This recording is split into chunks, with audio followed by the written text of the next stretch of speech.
the mystery of his love. I have loved thee with an everlasting love. Jeremiah chapter 31 verse 3. No human experience can fully illustrate the imputed righteousness of God, as conceived by his infinite love. It is a mystery incomprehensible and inexplicable.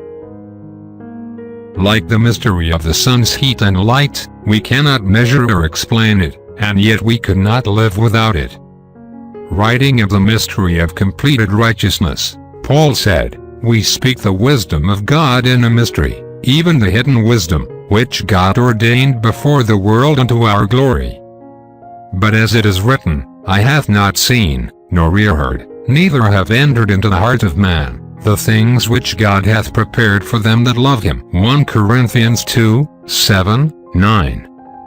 What God has wrought in us is wonderful. But his work has just begun. He has a wonderful, exciting, thrilling future for all of his believing children. Prayer for the day.